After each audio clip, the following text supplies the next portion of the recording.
342장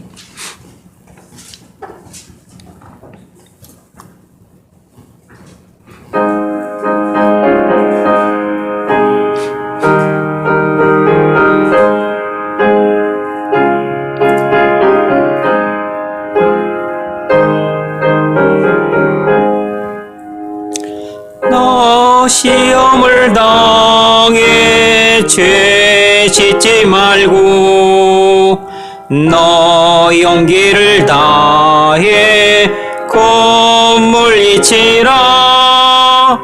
너 시험을 이겨 새 힘을 얻고 주 예수를 믿어 늘 승리하라. 우리 구주의 힘과 그의 위로를 빌라. 주님 내 편에 서서 항상 도우시리. 내 친구를 삼가 잘 선택하고 너 언행을 삼가 늘 조심하라. 너 열심을 다해 늘 충성하고 온 정성을 다해 주 봉사하라. 우리 구주의 힘과 그의 위로를 빌라. 주님 내 편에 서서 항상 도우시리. 잘 이기는 자는 상 받으리니 너 낙심치 말고 늘 전진하라. 구세주 예수 힘 주시리니 주 예수를 믿어 늘 승리하라.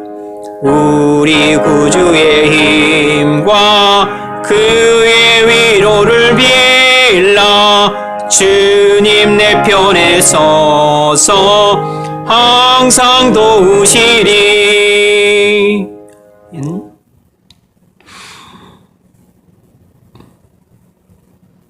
잠시 기도합니다.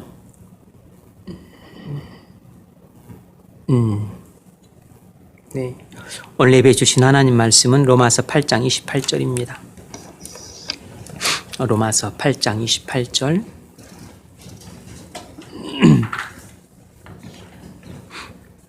(30절까지) 로마서 8장 28절로 30절까지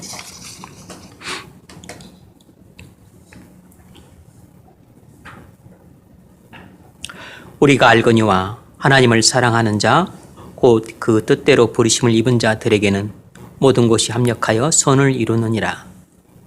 하나님이 미리 아신 자들로 또한 그 아들의 형상을 본받게 하기 위하여 미리 정하셨으니 이는 그로 많은 형제 중에서 맏아들이 되게 하려 하심이니라. 또 미리 정하신 그들을 또한 부르시고 부르신 그들을 또한 의롭다 하시고 의롭다 하신 그들을 또한 영화롭게 하셨느니라. 아멘. 기도합니다. 자비로우신 하나님, 이 시간 또 복되신 우리 구주의 말씀을 들을 때 또 우리의 가라앉은 영혼이 해가를 얻게 하시고 또 우리의 굶주린 영혼이 좋은 곳으로 체험을 받는 복된 시간이 되게 하옵소서. 그래서 넘어진 자 일어서게 하시고 슬픔 가운데 있는 자 기쁨을 회복하게 해주시며 낙심 가운데 있는 자에게 격려를 해주시고 고난 가운데 있는 자에게 하나님이 또 고난 중에 유익을 주시고 환난 가운데 피난처가 되신다는 확신 가운데 돌아가는 복된 밤이 되게 하옵소서. 예수님의 이름으로 기도하옵나이다. 아멘. 자, 서론 부분 읽어보세요. 우리는 지난 시간에 높고 위대한 진리들에 관하여 살펴보았습니다. 우리는 이 대목을 상세하게 다루어 나가고자 합니다. 28절에 그의 뜻대로라는 구절은 미리 아심, 미리 정하심, 부르심, 의롭다 하심 그리고 영화롭게 하심 등의 용어들을 이해하는 열쇠가 됩니다. 왜냐하면 사도 바울이 그의 뜻대로라는 구절을 20절과 30절에서 강의하고 있기 때문입니다. 오늘 우리는 창세 전에 하나님의 계획에 관하여 공부하겠습니다. 네.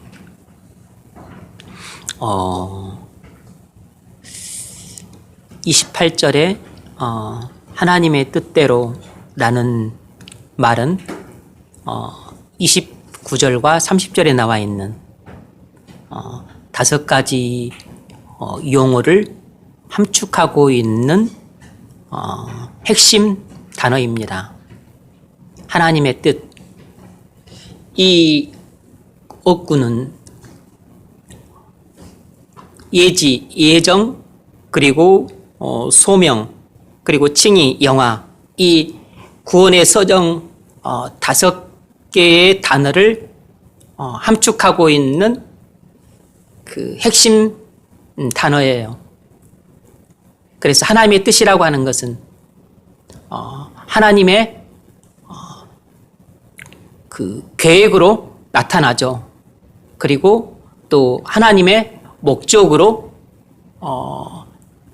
그것이 확장이 됩니다.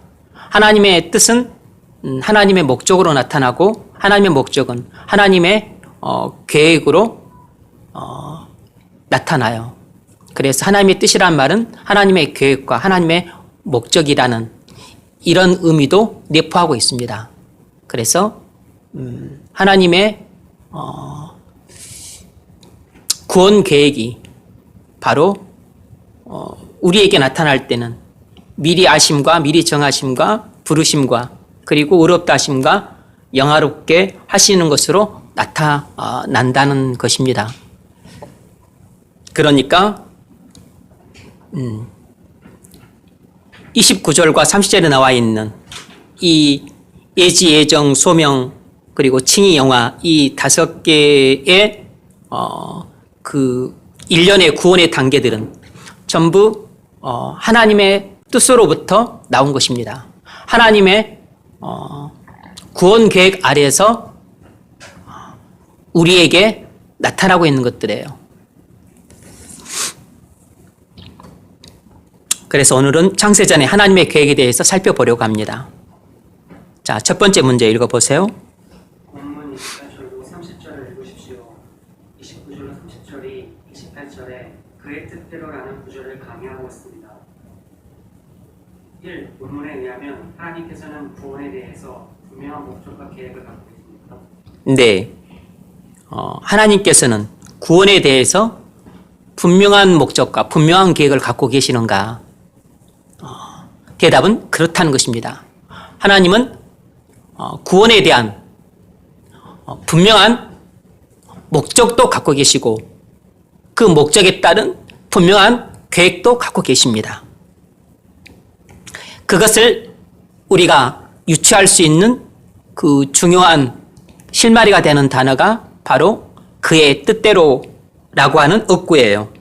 28절에 우리가 알거니와 하나님을 사랑하는 자 곧 그의 뜻대로 부르심을 입은 자들에게는 모든 것이 합력하여 선을 이루느니라.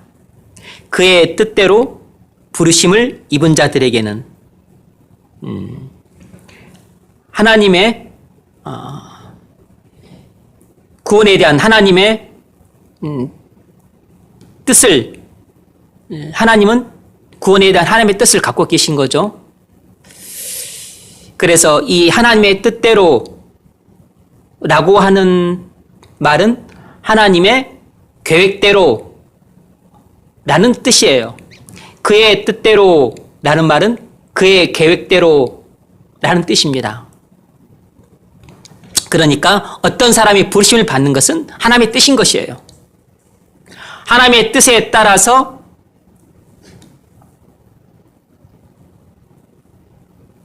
하나님의 사랑을 받았고 그래서 구원하기로 예정을 받았고 그래서 하나님의 때가 되면 부르심을 받고 그래서 부르심을 받게 되면 의롭다 하심을 받게 되고 의롭다심을 받게 될 때 그는 이미 영화롭게 되어버린 것입니다. 본인한테는 아직 이루어지지 않았지만 하나님 편에서는 이미 나의 영화는 이미 이루어진 것입니다. 하나님이 나를 의롭다 하셨을 때 그때 나는 동시에 완전히 영화롭게 이미 된 것이 끝나버렸어요. 내게 현실로 나타나진 않았지만 미래에 있게 될 나의 완전한 영화가 이미 시간을 초월하고 계신 하나님 편에서는 이미 완료된 상태에 있어요. 찬준어는 그리스도 안에서 이제 죄가 없고 너는 이제 의롭다. 이렇게 하나님이 내게 법정에서 선언하셨을 때 나는 의롭다만 딱 받는 것으로 끝나는 게 아니고 이제 나는 열심히 노력을 해서 또 거룩해져야 되고 또 주님이 다시 오실 날까지 또 영화롭게 될 때를 나는 기다려야 되고 그래서 될지 안 될지는 가봐야 하는 것이고 아직 나의 영화는 아직 이루어질지 안 이루어질지 미정 상태다. 이게 아니에요. 미정 상태가 아닙니다. 그리스도 안에서 나의 구원 계획은 이미 창세 전에 이루어졌고 세상이 만들어지기도 전에 그리스도 안에서 나의 구원 계획은 이미 다 끝났어요. 그 구원 계획이 세상이 시작되면서부터 시작이 됐는데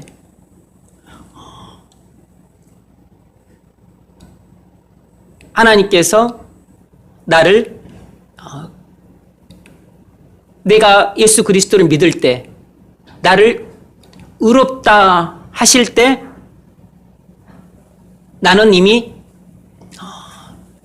그리스도 안에 있기 때문에 그리스도 안에서 나는 의롭다만 받는 것으로 끝날 수가 없는 것입니다. 그리스도 안에 있는 것은 전부 내 것이기 때문에 그리고 그리스도 안에 있는 것은 전부 내게 해당이 되기 때문에 이미 그리스도 안에서 나는 영화가 보장이 된 것이에요. 그래서 나의 영화는 이미 미래의 완료형이에요. 미래에 내게 되어질 일이지만 이미 완료가 된 상태에 있는 겁니다. 우리는 시간에 얽매인 존재라 이게 과거는 지나가 버렸고 지금 나한테는 아직 영화는 이루어지지 않았고 나한테는 영화가 미래에 이루어질 예정된 일이지만 하나님은 시간을 초월해 계시기 때문에 우리한테는 아직 미래가 오지 않은 사실이지만 하나님께는 이미 미래가 현재처럼 와 있는 것입니다. 그러니까 하나님은 그것을 미래에 있을 일이지만 이미 끝내버린 상태에 있는 것이에요. 그래서 하나님 편에서는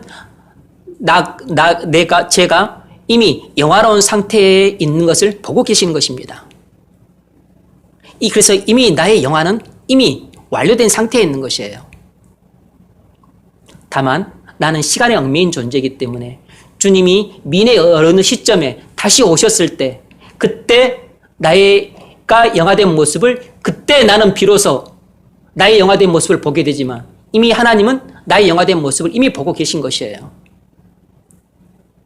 이것이 시간에 얽매인 시간 존재인 우리와 시간을 초월해 계신 영원한 존재이신 하나님의 차이예요.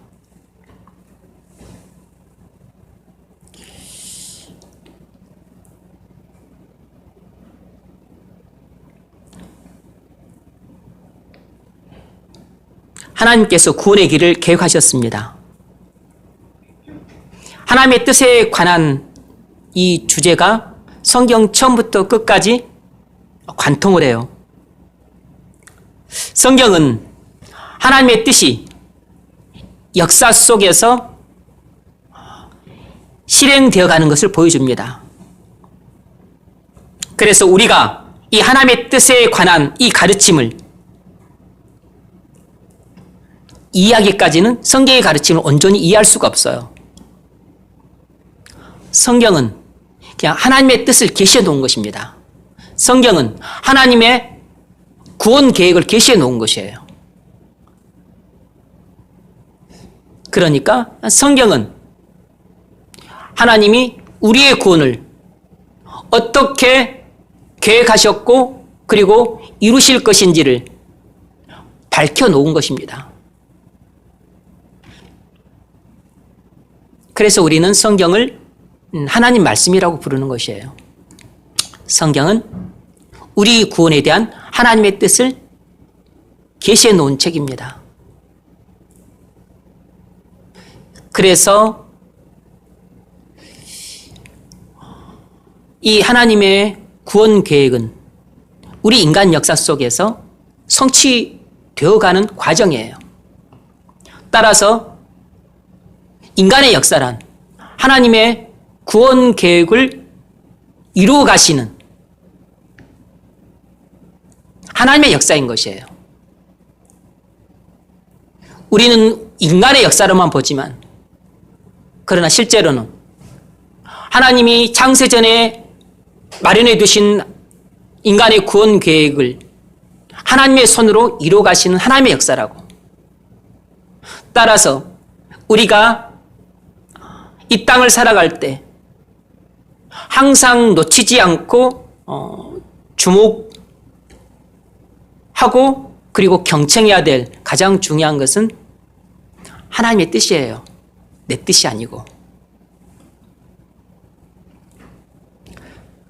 그런데 교만하고 어리석은 피조물에 불과한 인간인 우리가 가장 교만할 때 나타나는 것은 꼭 자기 주장을 내세운다는 겁니다. 꼭 자기 고집을 부려요. 자기 뜻을 절대로 접지를 않습니다. 그래서 그것이 망하는 지름길이에요. 그것이 하나님의 은혜로부터 떨어져가는 지름길입니다.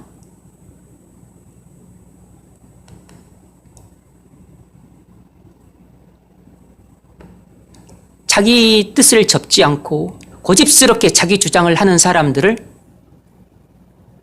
뭐라고 부르냐면 바로 철학자로 불러요. 세상에서는 철학자가 나름대로 인정과 존경을 받지만 하나님 나라에서 철학자는 쓰레기입니다. 그건 원수예요. 그건 대적자예요. 그건 하나님의 교회를 해치고 나라를 무너뜨리는 사단의 일꾼에 불과합니다. 그래서 하나님의 교회에서는 자기 뜻을 접지 않고 자기 주장을 고집하는 그 사람은 목사를 대적하는 사람, 단순히 그런 사람이 아니고 그 사람은 하나님의 역사를 막으려고 자기가 뒤뚱거리면서 두 손으로 하나님과 맞서 싸우겠다고 하는 그런 무지몽매한 사람인 겁니다.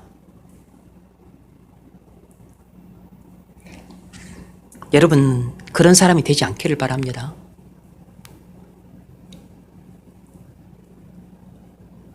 그냥 하나님이 말씀하시면 그냥 우리 뜻은 없는 것이에요. 우리 생각은 없는 것이라고. 우리 고집과 주장은 없는 것입니다.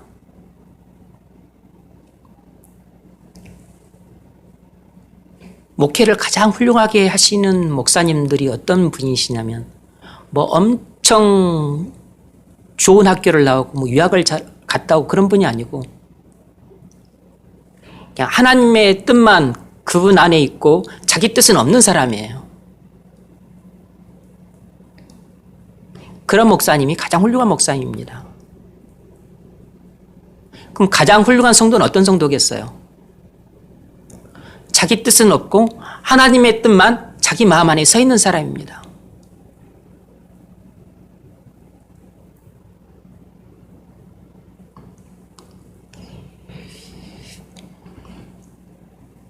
제가 목회 방침을 따라서 여러분에게 하지 마십시오 그러면 하지 마세요. 여러분 뜻 필요 없습니다. 제 목회하는데 여러분 뜻 필요 없어요. 여러분 생각 아무짝에도 필요 없어요. 저 여러분 생각 안 씁니다. 여러분 생각대로 목회 안 해요, 저. 제가 실패한다 할지라도 여러분 생각대로 목회 안 합니다. 저한테 여러분 생각 말하지 마세요. 필요 없으니까.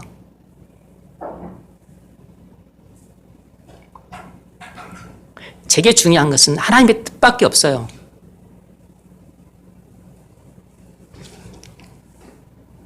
물론 콜라가 낫냐, 사이다가 낫냐, 비추김치가 낫냐, 무김치가 낫냐, 이것은 뭐 굳이 하나님의 뜻을 가릴 문제는 아니니까 우리 기호나 취향이나 뭐 그런 뭐죠? 또 아디아포라 문제잖아요. 뭐 A를 선택해도 B를 선택해도 되는 그런 문제인 경우에는 여러분의 의견을 존중은 합니다. 그 여러분의 의견을 반영을 하고 그래서 그런 문제는 같이 협의를 하고 그리고 논의한 것이지.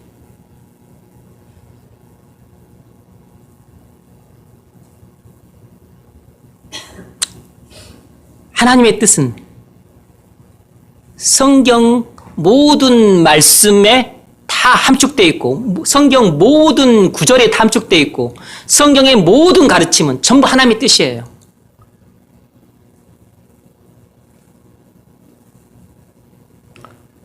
모든 육체는 풀이요. 그 모든 육체의 아름다운 풀의 꽃과 같으니 풀은 마르고 꽃은 떨어지되 오직 하나님 말씀은 세세토록 있느니라 그랬습니다. 우리 생각이나 우리 감정이나 우리 의지나 우리 뜻 같은 것은 아무짝에도 쓸모없어요. 그러니까 그런 거 고집없이 하시면 안 돼요. 하나님의 뜻만 서 있는 겁니다. 우리 기호나 우리 취향, 뭐 저는 뭐 사이다든 콜라는 다 안 마시지만 따뜻한 물 마실 것인가 찬물 마실 것인가 그건 여러분 기호나 취향대로 하십시오. 그런데 하나님의 뜻이 정해져 있는 문제에 있어서는 우리는 우리 생각을 버리고 우리 뜻을 버려야 돼요. 그건 하나님의 뜻을 대적하는 것들은 그건 원수입니다. 본문에는 하나님의 뜻이 아주 노골적으로 진술되어 있어요. 우리 28절로 30절 다시 한번 읽어볼까요? 읽어보세요. 우리가 에바니와 하나님을 사랑하는 자, 그의 뜻대로 부르심에 있는 자들에게 모든 것이 합력하여 선택했습니다. 하나님이 미리 하신 자들을 또한 그 아들의 형상을 받게 하기 위하여 미리 정하셨으니 우리 그 많은 형제 중에서 말하되게 되게 하려 하십니다. 또 미리 정하신 그들을 또한 부르시고 부르신 그들을 또한 의롭다 하시고 의롭다 하신 그들을 또한 영광스럽게 하십니다. 아멘.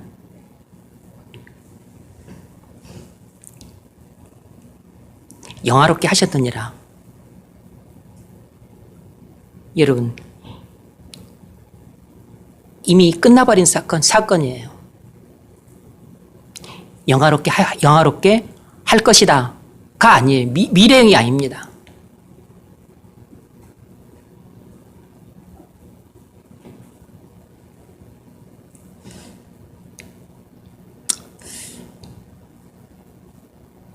자, 9장 11절, 13절 읽어보세요. 자식들이 나지도 아니하고 무슨 선이나 악을 행하지 아니한데 택하심을 따라 되는 하나님의 뜻이 행위로 말미암지 않고 오직 부르시는 이로 말미암아 소개하려 하사 기록된 바 내가 야곱을 사랑하고 에서는 미워하였다 하신 것 같습니다. 아멘. 에서와 야곱 이야기죠.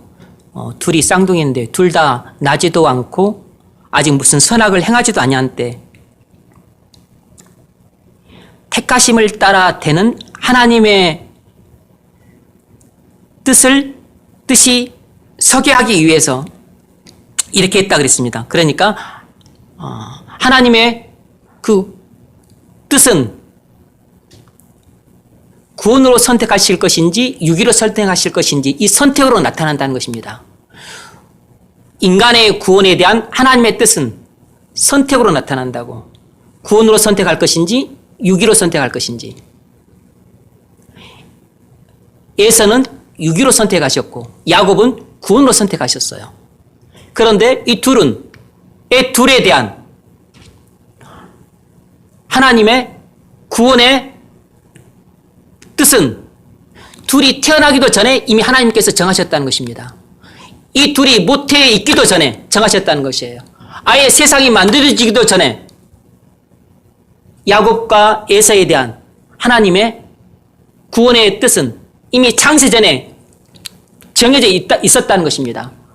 그러니까 하나님의 구원 계획은 야곱이나 에서뿐만 아니라 우리 모두의 구원 계획도 우리가 태어나기도 전에 선을이나 악을 행하기도 전에 모태에서 조성되기도 전에 세상이 만들어지기도 전에 이미 영원 전에 삼위일체 하나님의 논의 아래에서 하나님께서 우리의 구원을 이미 계획해 놓으신 것이에요.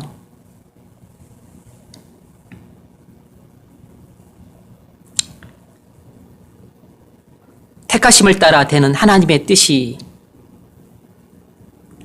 그래서 하나님의 뜻은 우리 행위와 관계가 없는 것입니다.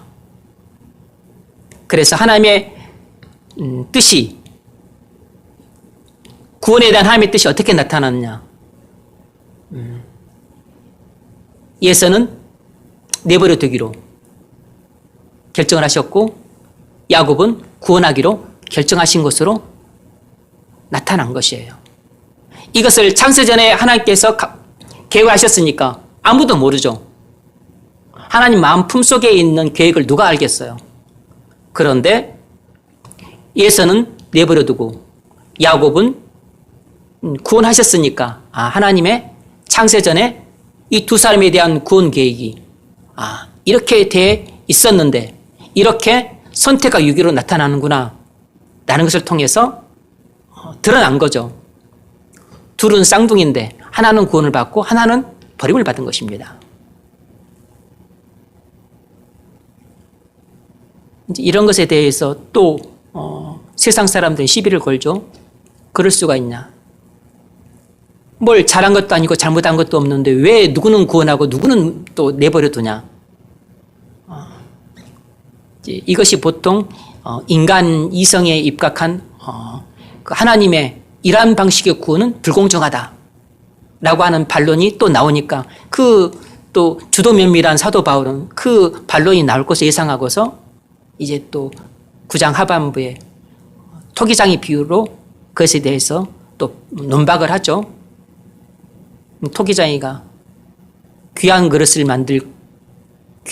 쓰기 위해서 만들 그릇과 천한 것으로 쓰기 위해서 만들 그릇을 토기장이 마음대로 정하지 못하느냐. 토기장의 비유로서 이러한 하나님의 불공정에 대한 논박을 해요. 자, 에베소서 1장 읽어보세요.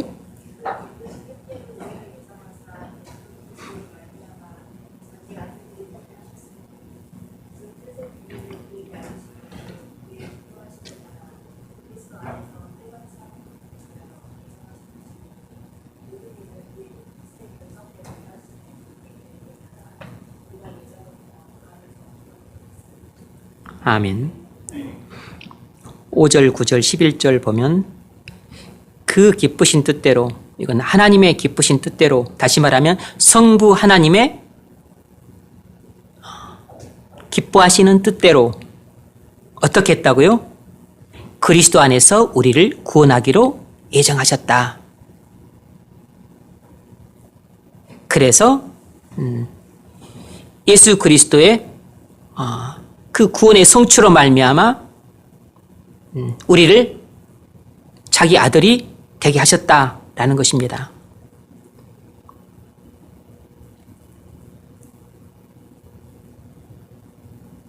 그리고 또 9절을 보면 그 뜻의 비밀을, 하나님의 뜻의 비밀을 말하는 거죠. 하나님의 뜻의 비밀을 우리에게 알리신 것이요. 또 성부 하나님의 그 기뻐하시는 하심을 따라서 그리스도 안에서 때가 찬 경륜을 위하여 예정하신 것이니 하나님의 그 뜻의 비밀을 우리에게 알리셨다 그랬습니다. 그리고 11절을 보면 모든 일을 하나님의 뜻의 결정대로 일하신 이의 계획을 따라 우리가 예정을 입어 그 안에서 기업이 되었으니, 그러니까 자기 뜻의 결정대로 일하시는 하나님의 성부 하나님의 계획을 따라. 그래서 하나님은 이 만사 만물에 대한 하나님의 뜻을 갖고 계시고 그 뜻에 따라서 하나님은 만사 만물에 대한 계획을 갖고 계세요. 그래서 우리 인간 구원에 대한 계획을 갖고 계실 뿐만 아니라 이 세상 역사를 어떻게 주관하실 것인지에 대한 하나님의 뜻도 결정되어 있기 때문에 그 뜻에 결정된 뜻에 따른 인간 역사를 어떻게 이뤄 가실 것인가에 대한 하나님의 계획도 갖고 계세요. 그래서 인간 구원에 대한 계획, 그리고 또 하나님이 이 세상 역사를 주관하실 것에 대한 계획도 갖고 계세요. 이 계획 이전에 뭐가 있죠? 뜻이 있는 거죠. 하나님의 뜻이 결정되어 있는 겁니다. 이 뜻 이전에 뭐가 있죠? 하나님의 목적이 있어요. 하나님의 목적에 따라 뜻을 세우시고 뜻이 결정이 되면 그에 따라 계획을 세우세요. 인간의 구원에 대한 계획, 그리고 세상 통치에 대한 계획. 그래서 이 계획을 따라 하나님이 인간 역사를 주관해 가고 계신 것입니다. 그래서 때가 되면 지진도 일어나고 폭풍도 일어나고 화산도 터지고 쓰나미도 일어나고 그리고 뭐 에볼라도 오고 코로나도 오고 그리고 뭐 바다가 그 해수면이 상승하기도 하고 뭐 또 이상 기온이 오기도 하고 한파가 오기도 하고 그리고 또 누구는 어느 날 어느 시에 죽기도 하고 누구는 어느 날 어느 시에 태어나기도 하고 이 모든 만사 만물에 대한 하나님의 뜻이 이미 창세 전에 결정되었기 때문에 결정된 대로 하나님께서는 하나님의 뜻을 이 역사 속에서 그대로 성취해 가고 계신 것입니다. 그래서 모든 역사의 주관자는 하나님이세요. 삼일체 하나님이시지만 구체적으로 말하자면 성부 하나님이시라고.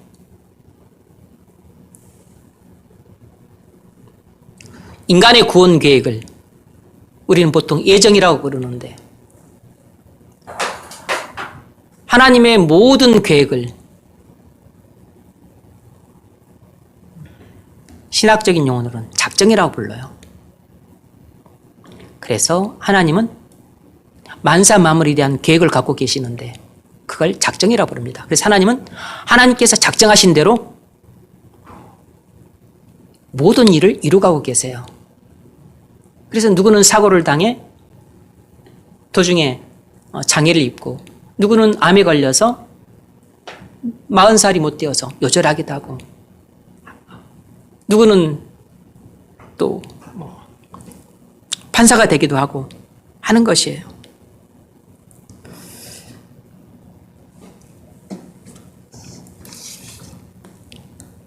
어떤 사람이 구원을 받은 것은 그가 구원받기로 예정되어 있었기 때문입니다.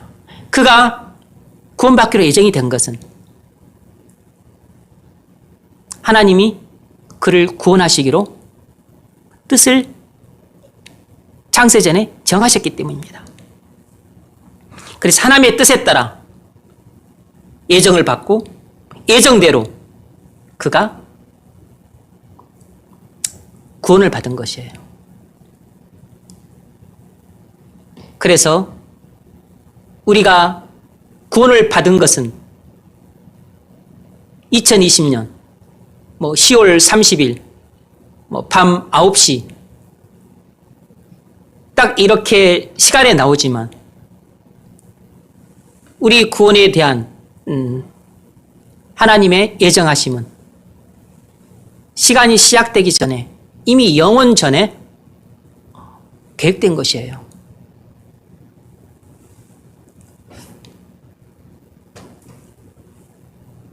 그래서 이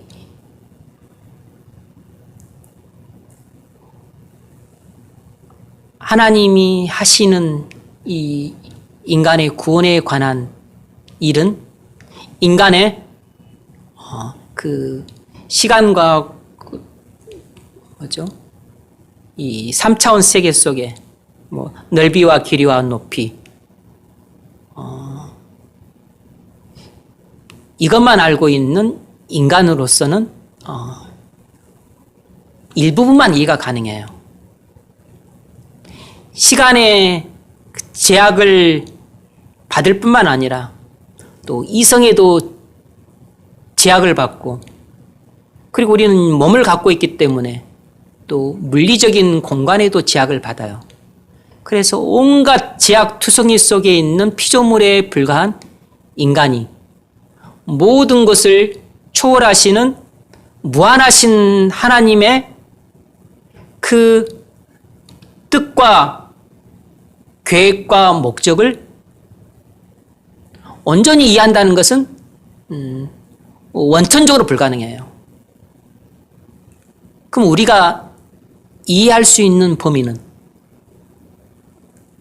무한하신 하나님이 유한한 피조물에 불과한 인간인 우리를 위해서 자신의 뜻을 계시해 준 부분에 한해서만 이해가 가능한 겁니다.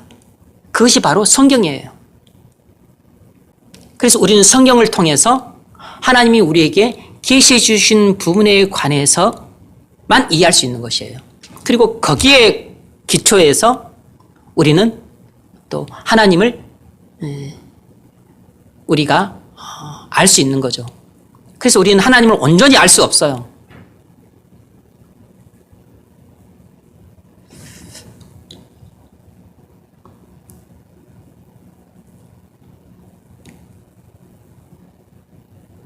그래서 머리가 좋든 많이 배웠든 뭐 용모가 뛰어나든 똑똑하든 간에 일반적으로 경망스럽고 천박하고 그리고 촐랑대는 사람들이 공통적으로 갖고 있는 특징이 뭐냐면 하나님의 뜻을 모른다는 것입니다. 성경을 읽지 않는다는 공통점을 갖고 있어요. 성경을 읽지 않기 때문에 하나님의 뜻을 몰라요. 그러니까 하나님을 경외할 줄 모르는 것입니다. 그러니까 대체적으로 방정맞아요. 마음도 방정맞고 생각도 그리고 말도 행동도 방정맞은 것입니다.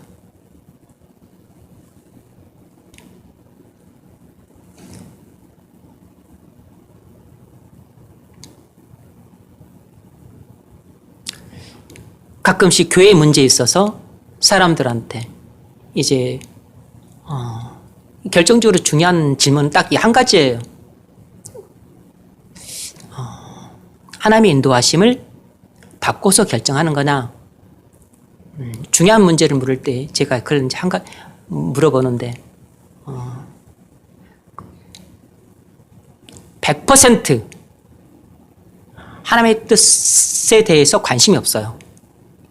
한 사람도 하나님의 뜻에 대해서 관심을 가진 사람을 못 봤습니다. 하나님의 인도하심 따위에 대해서는 애시당초 관심이 없어요. 오직 자기 생각, 그리고 자기 감정, 그리고 자기 기분이에요. 하나님의 뜻은 짓밟고 자기 뜻만 서 있는 것입니다. 그런 결정이 올바른 결정이니까 틀린 결정이니까 그것은 물어볼 가치가 없어요. 점검해 볼 가치가 없다고. 그건 하나님을 뜻을 거스르는 불순종임이 뭐 너무나 명백한데 명확관화한데 뭘 그것이 뭐 맞니 틀리니 그런 것을 물어볼 필요가 없는 것이에요.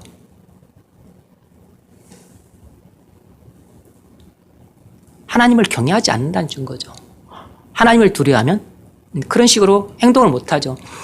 그렇게 내가 말을 했고 그렇게 하려고 내가 지금 결정하기 일부 직전에 갔다가도 하나님의 뜻이 무엇인지를 알면 본인이 하나님이 두렵기 때문에 돌아서는 겁니다. 아, 이것이 틀린 길이지. 이것이 불순종의 길이지. 이걸 하나님께서 전혀 기뻐하지 않으시지. 성령께서 근심하시지. 내가 이랬다가는 내가 나중에 이렇게 알고도 불순종했다가 내가 하나님의 징계를 받을 게 뻔하고, 그리고 내 가는 길 하나님께서 축복하지 않으실 것이 뻔한데 내가 이렇게 하면 안 되지. 내가 지금 몹시 내가 감정이 폭발해서 내가 지금 또 분이 나서 하지만 이렇게 하면 안 되지. 본인이 돌이켜요. 본인이 뜻을 접는 것입니다.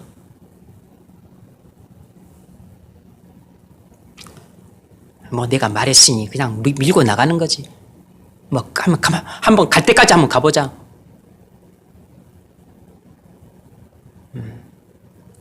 지옥으로 가는 것이에요. 그래, 어디 한번 갈 때까지 가보자.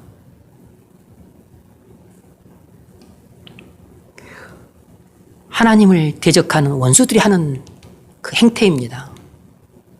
여러분, 갈 때까지 가면 안 돼요. 돌아서야 됩니다. 잘못했다고 내가 깨닫는 순간 아무리 부끄럽고 민망하더라도 돌아서야 돼요.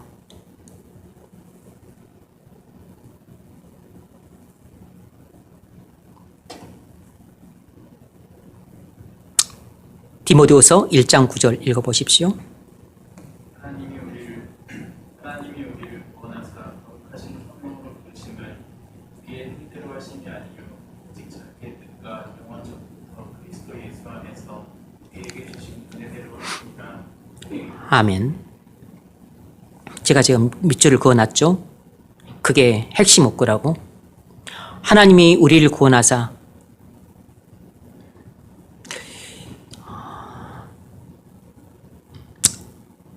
거룩이라고 하는 사명을 우리에게 주시고 부르신 것은 하나님의 뜻대로 하신 것이라는 겁니다.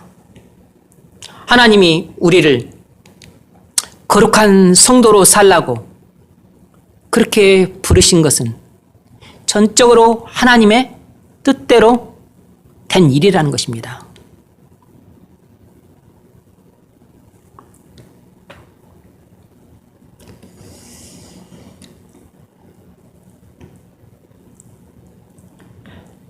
자, 두 번째 문제 읽어보십시오. 하나님의 구원은 언제 계획되고 하나님의 뜻은 언제 시작됐습니까? 네. 하나님의 뜻은 언제 정해졌고 하나님의 구원은 언제 계획되어졌는가? 전부 창세 전에 정해졌습니다. 하나님의 뜻도 창세 전에 정해졌고 하나님의 구원 계획도 창세 전에 정해졌어요.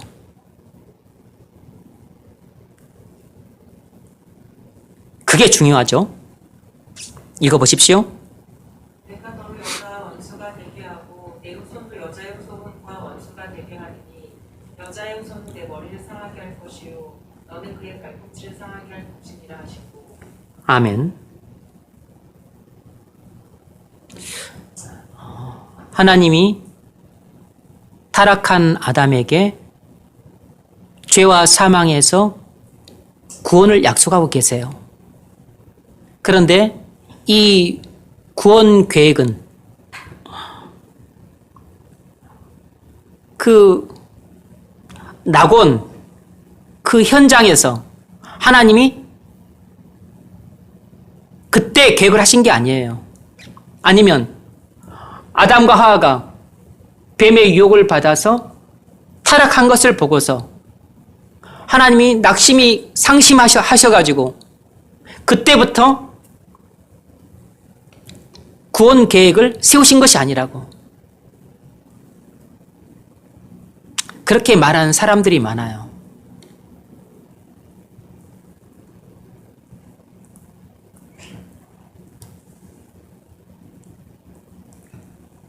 전택설, 후택설, 그런 용어가 있습니다. 신학으로.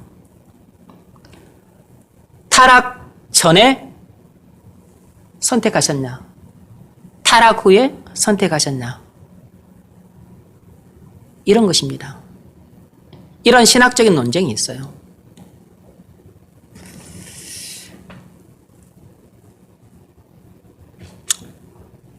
그래서 하나님의 뜻은 그때 낙원에서 결정하신 것이 아니고 낙원이 만들어지기도 전에 이미 창세 전에 정하셨다는 겁니다. 왜 그랬을까요? 왜 이것이 그러니까 우리는 전택설인 거죠. 성경이 가르치면 전택설인 겁니다. 후택설이라고 자꾸 주장하는 사람들이 있는데 왜 이것이 그 성경에 나타난 성경의 가르침이죠. 여러분 그것은 그냥 일반 신앙 이성을 갖고서도 충분히 생각할 수 있어요. 아니 하나님이 아담과 하와를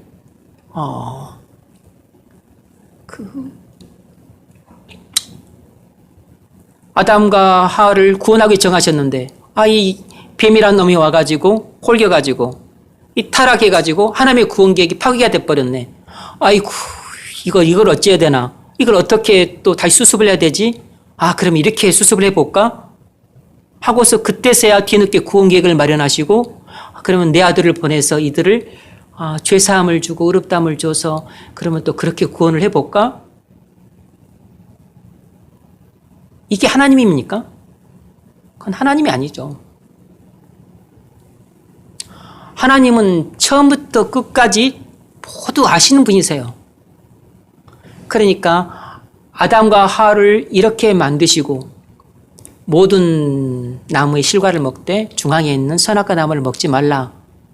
이렇게 말씀하셨을 때 뱀이 와서 꼬드겨고 넘어가고 타락하고 그래서 그들이 추방당하고 그래서 온 세상이 죄와 사망 가운데 떨어지게 되고 그래서 사단의 나라가 세워지고 하나님의 나라가 파괴되고 이 모든 것을 하나님이 세상을 만드시기도 전에 이미 이것을 다 알고 계셨던 거죠. 세상을 만드시기도 전에 하나님은 전지하신 분이시니까 그래서 처음부터 끝까지 모든 걸 다 알고 계셨던 겁니다. 그러니까 하나님이 세상을 만드시기도 전에 이 모든 인간의 구원에 대한 하나님의 뜻을 결정하시고 그리고 구원 계획을 세우신 것이에요. 세상이 만들어지지도 않았는데 우리 할아버지 할머니도 없고 우리 엄마 아버지도 없는데 나의 구원을 이미 정해 놓으신 것이에요. 왜냐하면 하나님은 무한하신 분이시니까 지혜도 무한하세요. 그래서 이 모든 일들을 하나님이 다 행하실 수 있는 겁니다.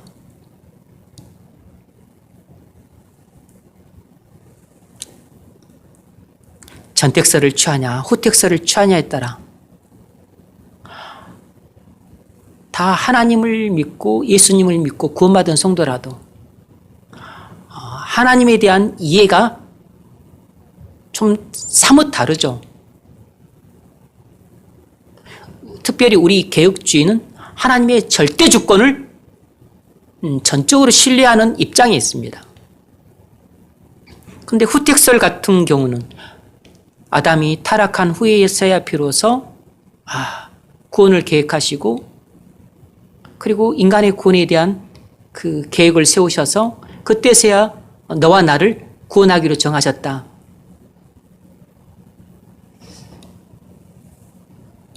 이것은 하나님의 절대 주권에 상당한 그 훼손을 가하는 가르침인 것이에요.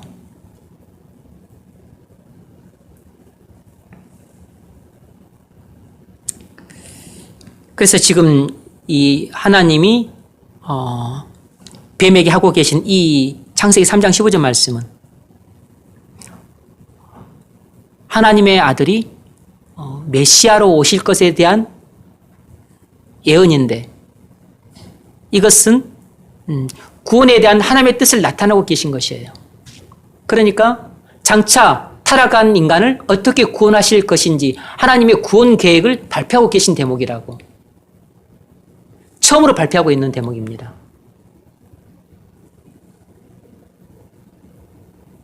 이것은 아담이 타락했었을 때 그때 생각해서 발표하신 게 아니고 세상을 지을 때 그때 계획을 세우신 것도 아니고 세상을 만드시기도 전에 창세 전에 이런 구원 계획을 이미 세우셨던 것이에요. 그것을 사도 바울이 고린도전서 2장에서 이렇게 말합니다. 읽어보세요. 그러나 우리가 온전한 자들 중에서 지혜를 말하니 이는 이 세상의 지혜가 아니고 또 이 세상에서 없어질 복지자들의 지혜도 아니고 오직 은밀한 가운데 있는 하나님의 지혜를 말하는 것으로서 곧 감추어졌던 것인데 하나님이 우리의 영광을 위하여 만세전에 미리 정하신 것이다. 아멘. 하나님의 지혜가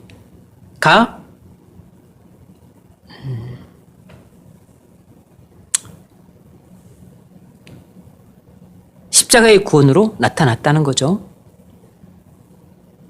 오직 은밀한 가운데 있는 하나님의 지혜를 말하는 것으로 곧 감춰졌던 것인데 이 말은 사람이 알래야 알 수 없는 그 비밀로 된 하나님의 구원 계획이었다는 것이에요. 그럼 왜 하나님의 구원 계획은 사람과 세상에게 일체 알려지지 않는 완전히 미스터리 상태로 있었을까요? 그것은 창세전에 삼위일체 하나님이 논의 아래 이 구원 계획을 세우셨기 때문입니다. 세상이 만들어지기도 전에 하나님이 타락한 인간을 어떻게 구원하실 것인지를 계획하셨기 때문에 어떤 인간도 하나님 마음 품속에 있는 십자가를 통한 구원 계획을 알 길이 없었던 거죠.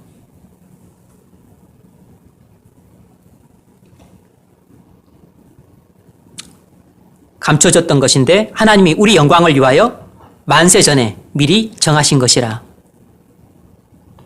만세전, 창세전을 말하는 것입니다. 영원전에 미리 정하신 것이라. 그러니까 여기만 보더라도 후택설이 비성경적인 가르침이라는 것을 금방 알 수 있죠.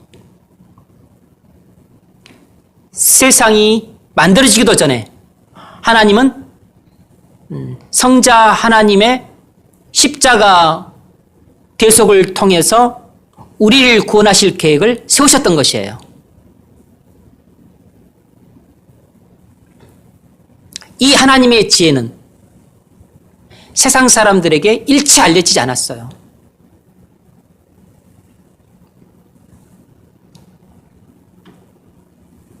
오직 복음을 통해서 알려졌습니다. 이 창세기 3장 15절을 통해 최초로 공개가 되었어요. 그리고 그 후에 아브라함을 통해서 또 그 후에 하나님의 사람을 통해서 그것들이 희미하게 나타나기 시작을 했죠. 하나님이 아브라함에게 약속을 하셨죠. 너는 복의 근원이 될 것이다. 이것이 하나님이 장차 인간을 어떻게 구원하실 것인지에 대한 아주 신라 같은 그 계시예요, 계시. 근데 이걸 가지고 어떻게 알겠어요? 알기가 대단히 어렵죠. 그래서 처음에는 눈곱만큼 보여주시다가 그 다음에는 눈곱 10개 크기만큼, 그 다음에는 손톱만큼, 그 다음에는 손가락 한마디만큼, 그 다음에는 손가락만큼, 그 다음에는 손바닥만큼 조금씩 더 크게 보여주신 거예요. 이것이 구약 성경에 나타나 있는 구원 계시의 역사예요. 그래서 성경을 읽다 보면 하나님의 구원 계시가 조금씩 더 많이 드러나고 조금씩 더 밝게 드러나고 조금씩 더 깊이 있게 드러나요. 점점 더 명료해지는 것입니다.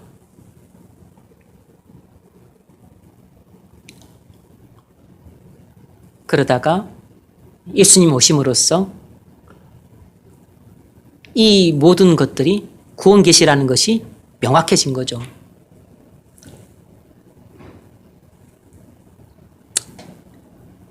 에베소서 1장 3, 4절 찬송하리로다 하나님 곧 우리 주 예수 그리스도의 아버지께서 그리스도 안에서 하늘에 속한 모든 신령한 복을 우리에게 주시되 곧 창세전에 그리스도 안에서 우리를 택하사 우리로 사랑 안에서 그 앞에 거룩하고 흠이 없게 하시려고. 아멘.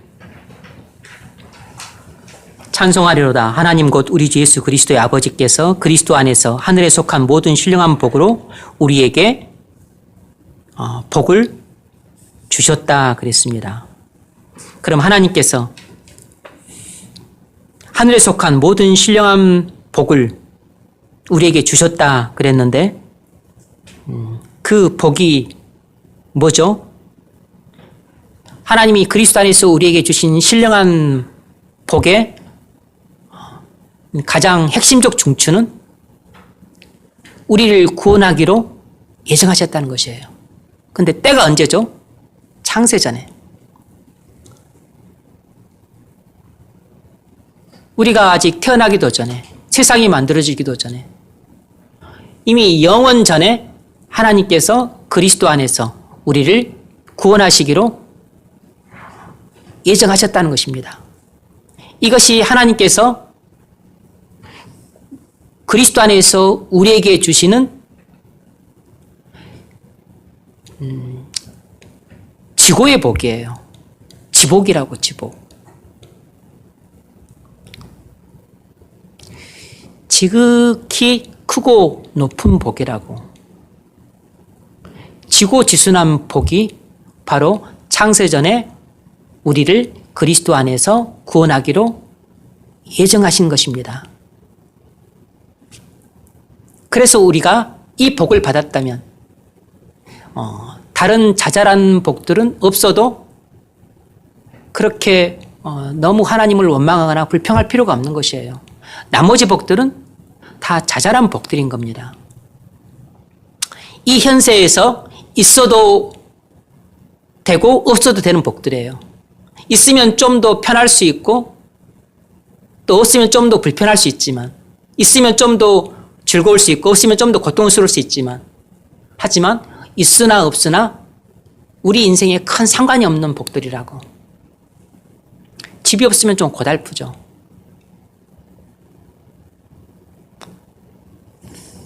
몸이 좀 아프면 고달프다고.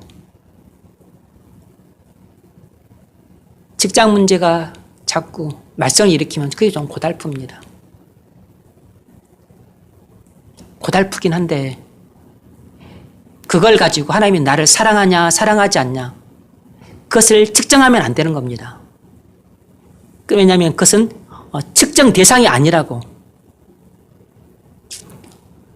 아니 누구는 벽에 똥칠할 때까지 90, 100세까지 살게 하고 누구는 30도 못 돼서 죽게 하고 하나님이 우리를 끔찍하게 사랑하셔도 30이 못 돼서 죽게도 하셔요. 우리의 무병장수나 수명이 하나님이 우리에게 신령한 복을 주셨냐 안 주셨냐 그 차이를 말해주는 게 아니에요. 그래서 우리가 30살에 여조를 하든 40살이 못 돼서 빨리 죽든 50살이 못 돼서 또 뭐 불치병으로 또 고생을 하다가 죽든 그런 걸 가지고 하나님이 무정도하시지. 어떻게 또 얘들 뭐 또 놔두고 그렇게 가게 할 수 있냐. 그렇게 하나님을 원망하면 안 된다고. 그건 하나님의 뜻을 몰라도 너무나 모르는 무지개소치예요.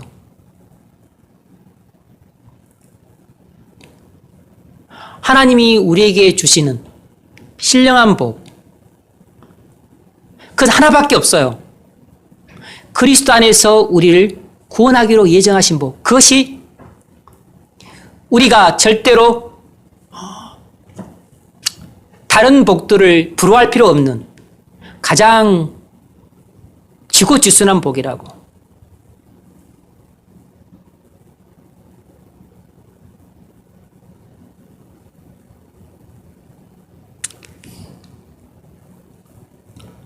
그것이 너무 고맙고 감사한 것은 우리의 행위를 보고 결정하셨더라면 우리 중 어떤 사람도 그 복을 받을 자격을 갖춘 사람이 한 사람도 없어요.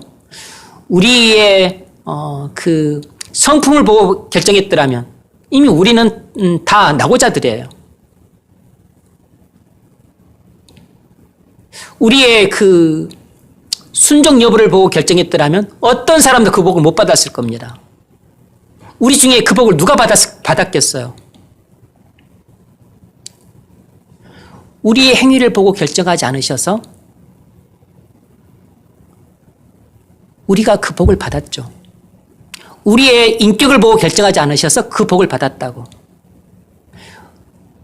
우리의 그 도덕이나 그리고 행위를 성품을 보고 도덕적인 삶을 보고서 결정하지 않았기 때문에 우리가 그 복을 받은 것입니다. 그래서 우리는 하나님의 전적인 은혜로 받았기 때문에 자랑할 것이 아무것도 없는 것이에요. 그래서 에베소서 2장에서 하나님의 은혜로 된 것이니 우리로 자랑하지 못하게 하려 함이라 그랬습니다.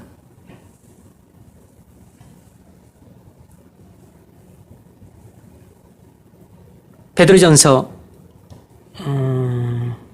놔두고 계시록 13장 8절 죽임을 당한 어린 양의 생명책에 창세 이후로 이름이 기록되지 못하고 이 땅에 사는 자들은 다 그 짐승에게 경배하리라. 아멘.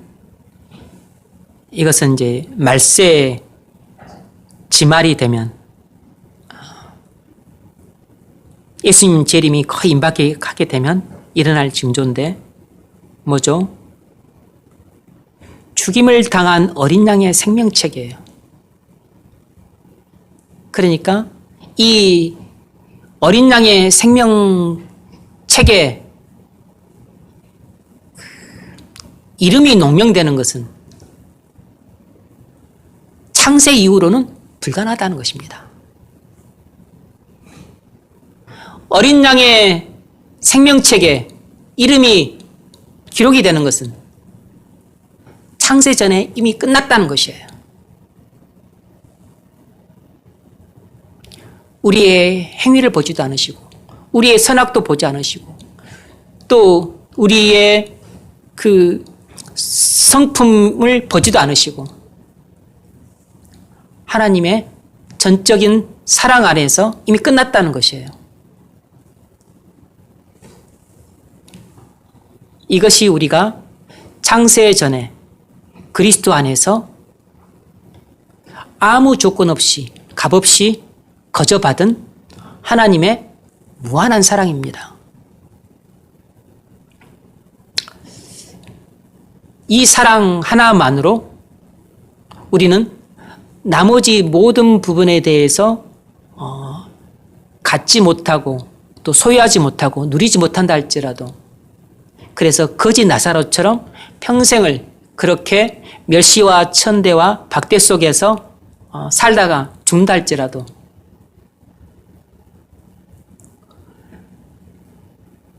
부자처럼 그렇게 호의호식하며 그렇게 살다가 죽는 것보다 비교할 수 없을 정도로 무한히 복받은 인생이라는 것을 주님은 성경의 비유를 통해 우리에게 말씀해 주신 겁니다. 여러분은 이 땅에서 부자처럼 살다가 죽기를 바라세요? 거지 나사로처럼 살다가 죽기를 바라세요? 부자처럼 살다가 또 천국에서 또 구원받기를 바라겠지만 부자처럼 살다가 지옥에 가기를 바라지 않으시죠? 거지처럼 살들지라도 천국 가기를 바랄 거라고. 왜냐하면 이것이 바로 거지 나사로가 신령한 복을 받은 사람입니다. 그럼에도 불구하고 이 땅에서는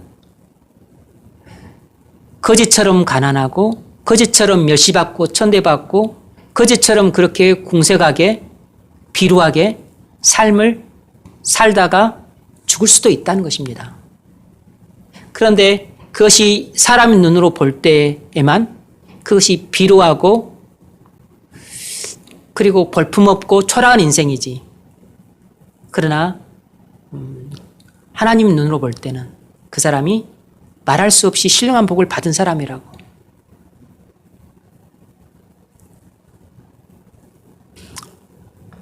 그래서 이런 사람의 인생을 볼품없다고 말을 해서는 안 되는 것이에요.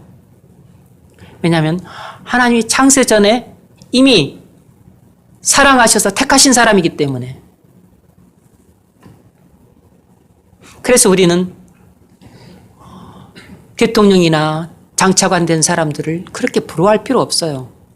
그렇게 고관대작 되거나 판검사 되거나 머리 좋아서 뭐 학자 되거나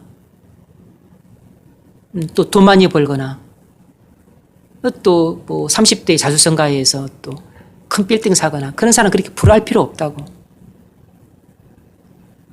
그들 중에 거의 대다수는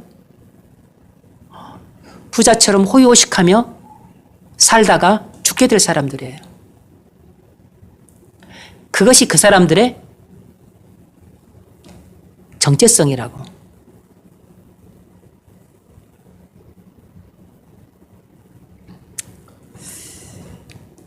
문제 읽어보십시오. 구원의 계획이 인간이 타락한 뒤에 된 것이 아닙니다. 하나님의 계획에는 제주종이란 없습니다. 그러나 어떤 사람들은 하나님의 계획에 제주종하는 일이 있다고 가르칩니다. 어떤 부류의 사람들입니까? 세대주의자들이 그렇습니다. 세대주의자들이 그래요. 이것은 세대주의자들 그러면 고전적 세대주의자들을 가리킨다고 보시면 됩니다. 세대주의는 침례교 쪽에서 나오는 종말론적 견해예요. 침례교는 그 미국에서 특별히 또 신학이 많이 발전했죠. 그래서 예전에 이 고전적 세대주의는 거의 종말론에 있어서는 거의 이단적 견해를 방불할 정도로 아주 신학적으로 잘못된 견해예요. 그런데 지금 이 침례교 쪽에 있는 이 오늘날 세대주의자들은 예전에 그 잘못된 고전적 세대주의 견해를 많이 수정했어요. 그래서 지금 많이 완화가 됐습니다. 미국에 있는 그 훌륭한 개혁주의자들 대다수가 침례교 목사님들입니다. 존 메가더나, 존 파이퍼, 그리고 또 여러 부류의 그 사람들이 있습니다. 조엘 비키는 장로교고.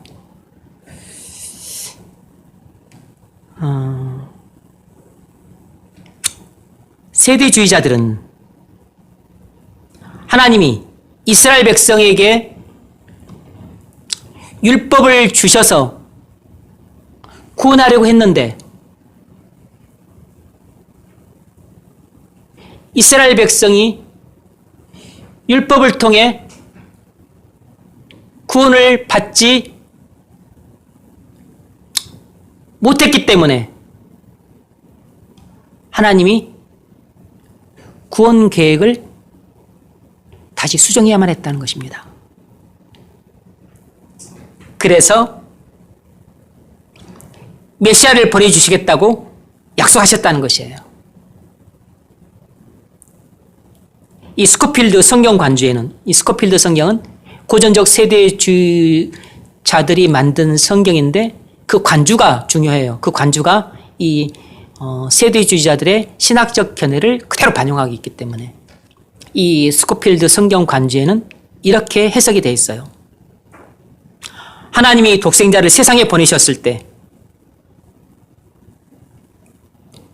계획이 변동되었음에 틀림없다. 하나님이 독생자를 이 세상에 보내셨을 때 하나님의 구원 계획이 변동되었음에 틀림없다는 것입니다. 이 고전적 세대주의자들은 이런 견해를 갖고 있었어요. 이처럼 세대주의는 하나님의 구원 계획이 창세 전에 이루어졌다는 사실을 부인해요. 너무나 놀랍죠? 창세 전에 하나님이 그리스도 안에서 우리를 구원하기로 예정하셨다고 그렇게 여러 번 말씀을 하고 있건만 이것을 부인한다고.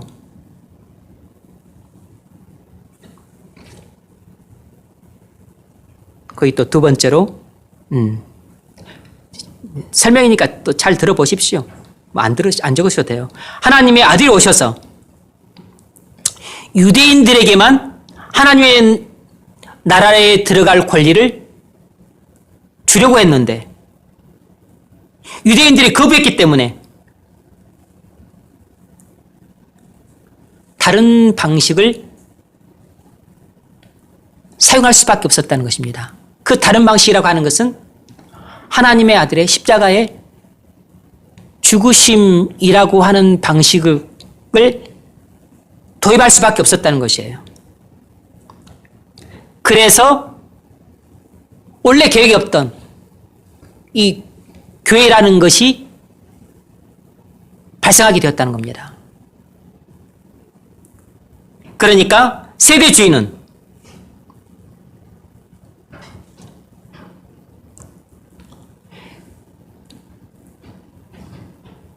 그리스도의 죽으심을 통한 구원과 그리고 교회는 원래 하나님의 구원 계획에는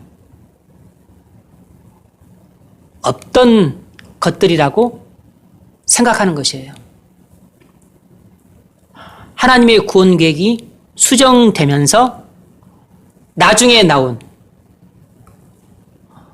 계획들이라는 것입니다. 아들의 죽으심을 통한 구원과 그로 말미암아 엉뚱하게도 교회 공동체가 생긴 것. 이것은 하나님의 구원 계획이 수정되면서 발생한 일들이라는 겁니다.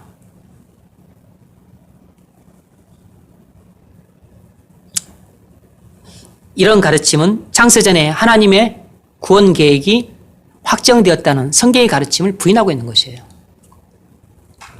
그래서 고전적 세대주의는 거의 이단 취급을 받아요. 오늘날 이런 주장하는 사람들은 거의 없습니다. 그러나 어쨌든 침례교 목사님들은 미국, 특별히 미국이죠. 칼빈주의자들이 많이 있죠. 특별히 남침례교 같은 경우는 아주 보수적이고 개혁주의적이라서 이 칼빈주의 신학을 받고 있지만 여전히 그들은 다 세대주의 견해를 취하고 있어요.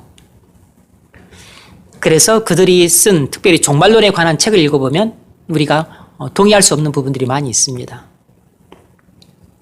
세 번째 문제 읽어보십시오.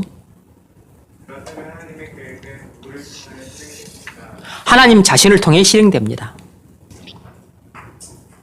하나님 자신을 통해 실행이 돼요.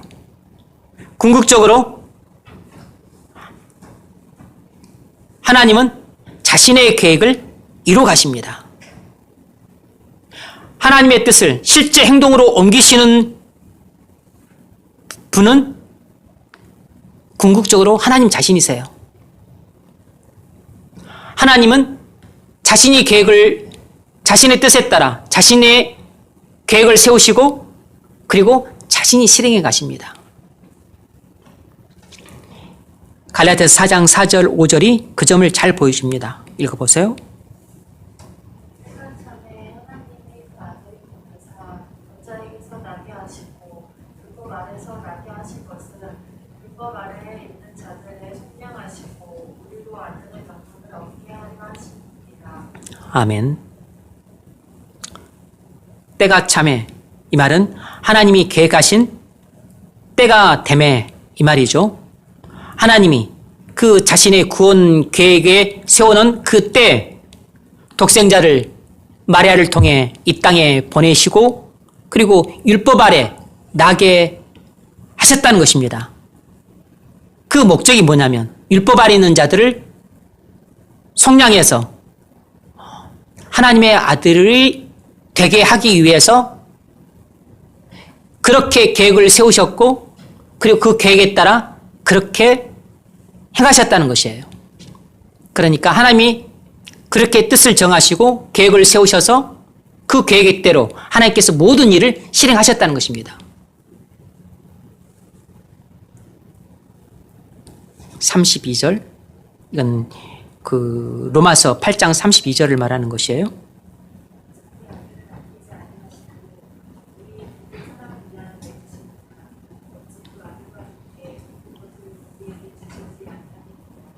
아멘. 하나님의 뜻은 우리에 대한 그리스도의 완성된 사역을 우리에게 적용시키는 성령의 역사를 따라 실행되고 있습니다. 말이 조금 너무 문어체죠? 어렵죠? 하나님의 뜻이 완전히 이루어지는 것은 그리스도께서 다시 오시는 때예요. 하나님은 이미 우리의 구원을 십자가에서 이루셨어요. 그러나 아직 완전히 구원이 이루어지진 않았습니다. 영혼 구원만 이루어졌고 육체 구원은 이루어지지 않았어요. 주님 다시 오실 때 현재 남아있는 우리 육체의 구원도 이루어져요. 부활을 통해서.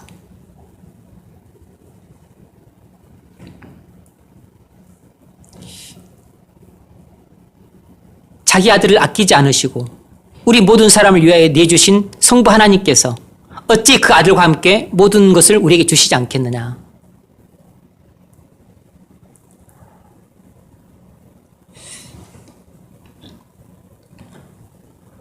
하나님이 창세 전에 우리를 구원하기 위해서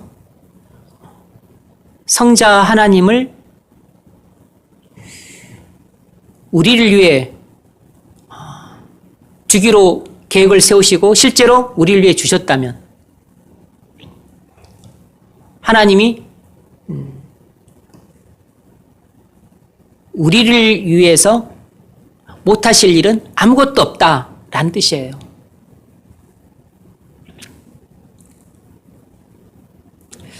그래서 구원을 시작하시고 진행하시고 그리고 마치시는 분은 성부 하나님이십니다. 그래서 구원의 그 전체적인 그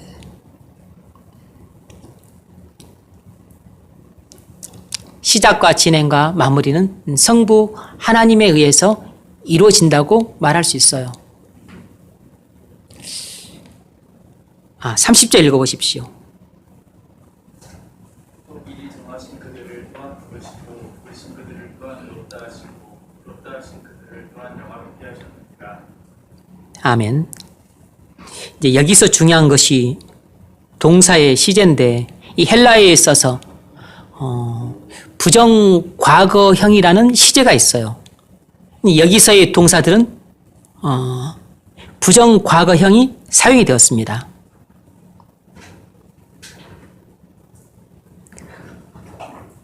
부르시고 의롭다 하시고 그리고 영화롭게 하셨느니라. 부르셨다, 의롭다 하셨다, 영화롭게 하셨다. 전부 부정 과거형이에요. 이 부정 과거라는 말은 과거에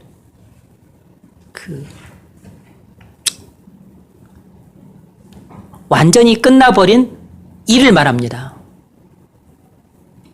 그래서 그 상태가 변함없이 지속이 되는 것이에요. 바뀌지 않는 것입니다.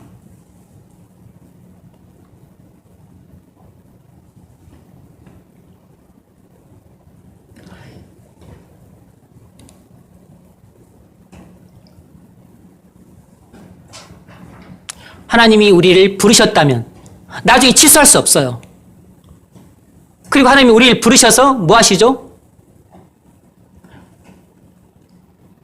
우리의 믿음을 통해서 우리를 죄사함을 주시고 의롭다함을 주세요. 그런데 이것이 부정과거형으로 쓰였다는 얘기는 예수를 믿을 때 우리의 모든 죄가 씻음받고 그리고 예수의 의가 우리에게 옷 입혀지는 것입니다. 이것이 예수를 믿을 때 이미 믿을 때 내게 일어난 일이에요. 과거에 이미 일어난 일입니다. 그런데 이 일은 되돌이킬 수가 없어요. 취소가 불가능해. 한번 내게 죄사함이 주어졌다면 이 상태는 영원히 지속되는 겁니다. 내가 의롭다함을 받았어요. 그래서 하나님이 의를 옷 입었어요. 이것은 이미 과거에 완전히 끝나버린 일이기 때문에 취소가 안 돼. 변경할 수도 없어. 변함없이 계속 지속되는 상태예요. 이것이 내가 그리스도를 믿을 때 의롭다함을 받았다는 말의 상태입니다. 그런데 의롭다함을 받았을 때 무엇도 동시에 이루어졌냐면 내가 영화로움도 받은 것입니다. 영화로움도 이미 받았다고. 그래서 이 상태도 이미 내가 받았기 때문에 취소가 불가능하고 변경도 안 돼요. 이미 이것은 과거에 내게 완전히 끝나버린 일이기 때문에 이 상태는 변함없이 계속 가는 것입니다. 그런데 칭의는 지금 내가 받았고 영화는 이미 내게 이루어졌지만 이것은 지금 내가 받은 것이 아니에요. 이것은 미래에 주님 재림하는 날 그때 받게 될 것이에요. 그런데 이 일은 이미 과거에 이루어졌다고. 칭의나 영화는 내가 예수를 믿는 순간에 동시에 발생된 일이에요. 그래서 칭의는 과거에 발생했었을 때 칭의는 과거 그때 내가 당장 받았고 영화는 그때 일어났지만 이것은 미래에 내가 받게 돼요.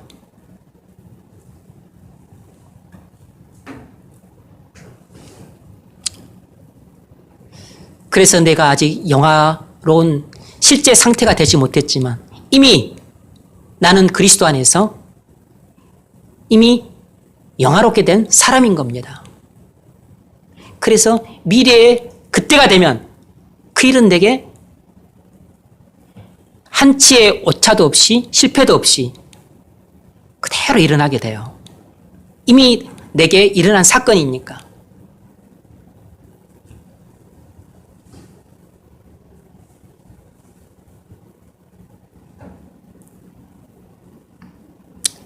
그래서 하나님께서 나를 부르신 일도 이미 일어났고 죄사함 받은 일도 이미 일어났고 의롭다함 받은 일도 이미 일어났고 영화로움 받은 것도 이미 일어났어요. 근데 영화로운 일은 이미 일어났지만 이것은 주님 다시 오시는 그날 받게 될 겁니다. 나머지 것들은 내게 이미 일어났고 내가 받았어요. 그래서 이 내가 받은 이 의롭다함은 내가 절대로 잃어버릴 수 없어요. 내가 이미 받은 죄사함은 절대로 내가 잃어버릴 수 없다고.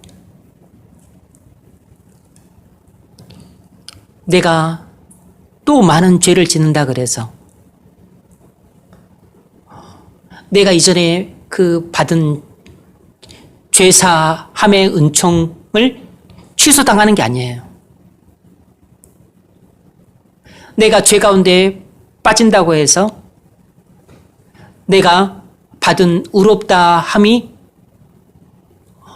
그게 취소당하는 게 아닙니다.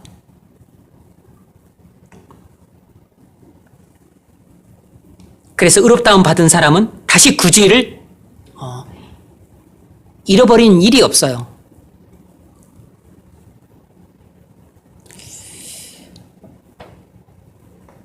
만일 여러분이 의롭다 하심을 받았다면 여러분은 영화롭게 되는 일이 이미 끝나버린 상태에 있습니다. 시간만 지나면 여러분은 그것을 그리스도 안에서 그냥 자동적으로 받게 돼요.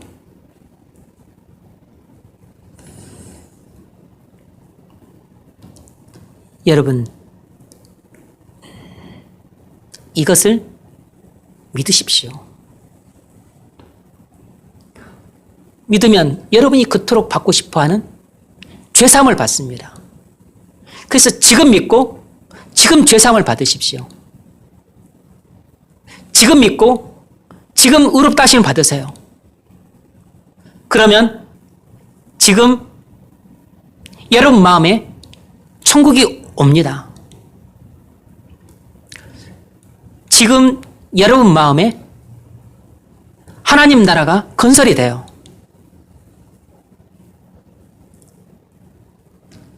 하나님 나라에 대해서 말씀을 100번 듣는 게 중요한 게 아니고 한 번이라도 여러분이 이 말씀을 믿으면 하나님 나라가 지금 당장 여러분 마음속에 임해요.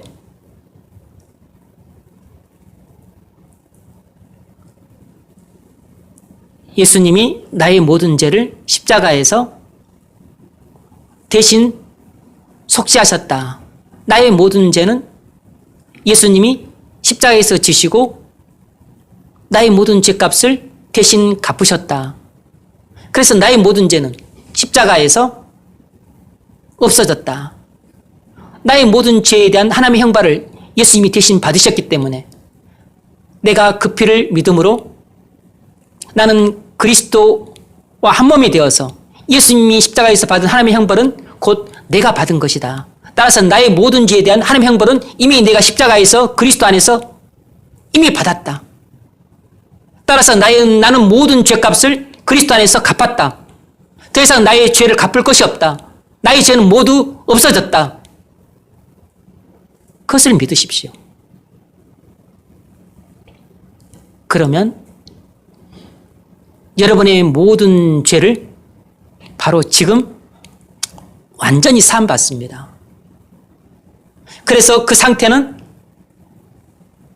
영원히 지속되는 것이에요. 그리고 동시에 하나님의 의로 옷 입어요. 이 상태도 변함없이 영원히 지속되는 겁니다. 어떤 일이 일어난다 할지라도 여러분의 상태는 바뀌지 않아요. 여러분 어떤 일이 일어난다 할지라도 이 상태는 취소가 안 되는 겁니다. 이것이 바로 미리 정하신 자들을 부르시고 부르신 자들을 또한 의롭다 하시고 의롭다 하신 자들을 또한 영화롭게 하셨느니라 라고 하는 말씀의 뜻이에요. 여러분은 돈 얼마보다 천국을 선물로 받기를 바라죠. 여러분은 약간의 기쁨보다 죄사함을 받기를 바라죠. 여러분은 얼마간의 행복보다 여러분 하나님의 의로 옷 입기를 바라죠.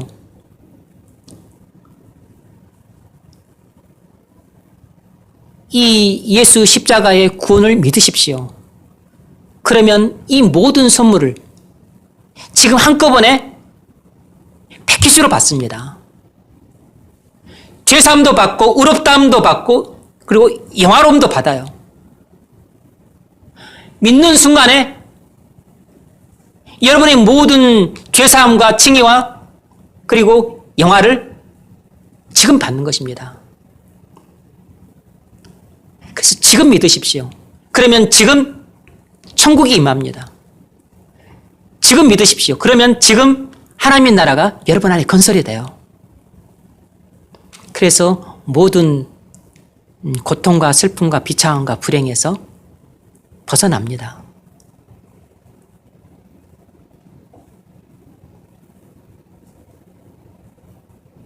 31절 읽으십시오. 그런즉 이 일을 위하여 우리가 무슨 말 하리요?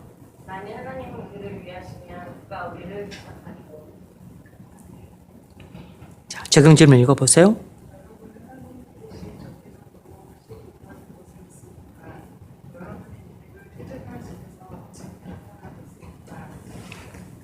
네.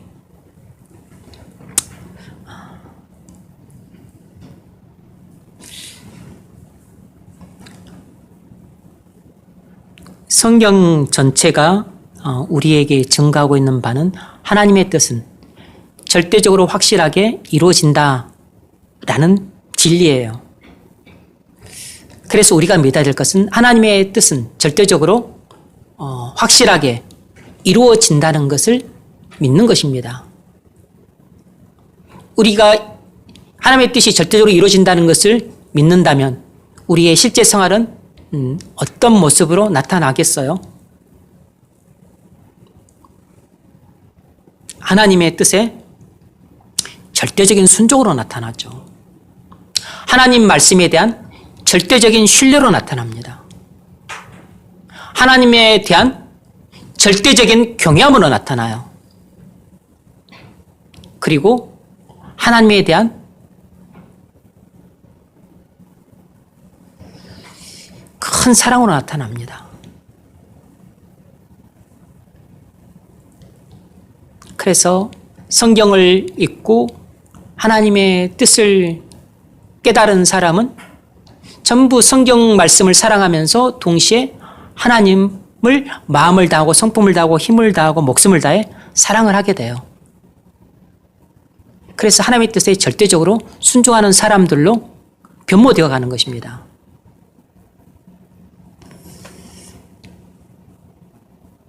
자, 결론. 하나님의 뜻이 이루어진다는 절대적인 확실성은 성경이 증거하고 있습니다. 어떤 방식으로 증거를 하냐면 구약의 모든 역사 속에서 증명이 되고 있어요. 애국과 아수르와 바벨론은 하나님의 뜻을 와해시키려고 발버둥을 쳤지만 실패했습니다. 수많은 난관에도 불구하고 하나님의 뜻은 완벽하게 이루어졌어요.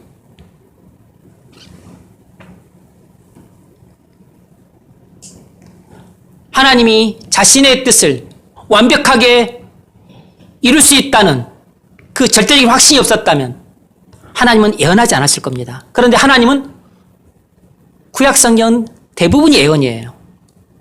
그리고 예언의 성취가 신약에 나타나요.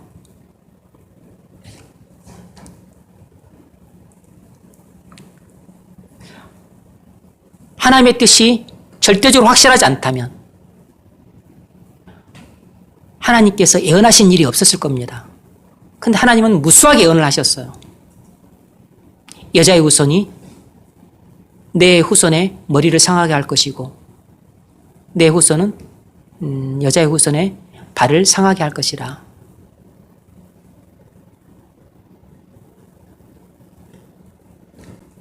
아브라함한테는 내 씨로 말미암아 천하 만민이 복을 받으리라. 그리고 또 수많은 메시아에 대한 직접적 예언들을 많이 하고 있습니다. 아니면 또 이스라엘 포로에 대한 예언.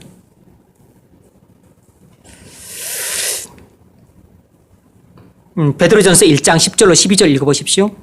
이 구원에 대하여는 너희에게 임할 은혜를 예언하는 선지자들이 연구하고 부지런히 살펴서 자기 속에 계신 그리스도의 영이 그 받으실 고난과 후에 받으실 영광을 미리 증언하여 누구는 어떠한 때를 지시하시는지 상고하니라. 이 섬긴 바가 자기를 위한 것이 아니요 너희를 위한 것임이 계시로 알게 되었으니 이것은 하늘로부터 보내신 성령을 힘입어 복음을 전하는 자들로 이제 너희에게 알린 것이요 천사들도 살펴보기를 원하는 것입니다. 아멘. 구원에 대하여는 너에게 임할 은혜를 예언하던 선지자들이 구약의 선지자들이죠. 영광하고 부지런히 살펴서 자기 속에 계신 그리스도의 영이 받으실 고난과 그 후에 받으실 영광을 미리 증언하여 누구를 가리키는지 또 어떤 때를 가리키는지 상세하게 연구했다 그랬습니다. 여러분 다니엘서 9장을 보면 다니엘은 주전 539년경에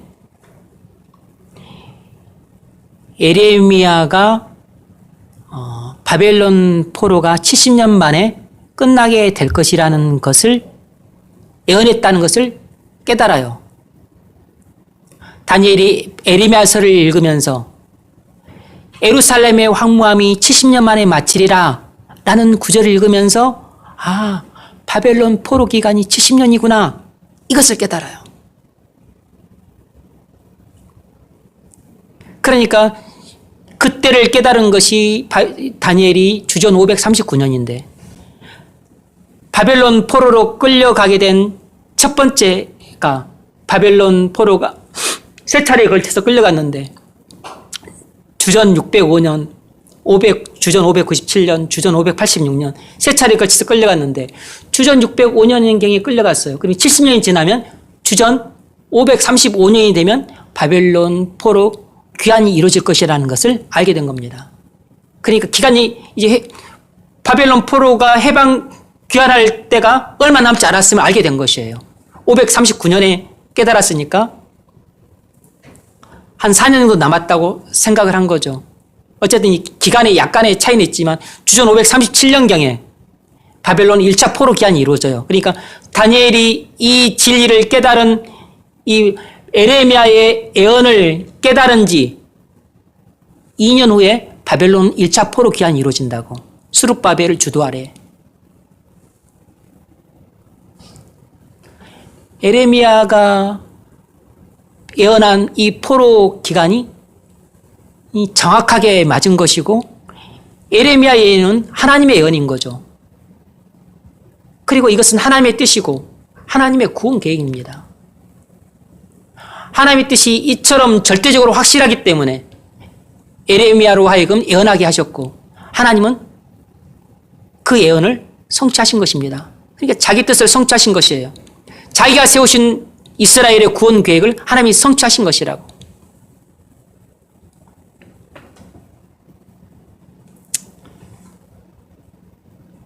그래서 다니엘은 이것을 깨닫고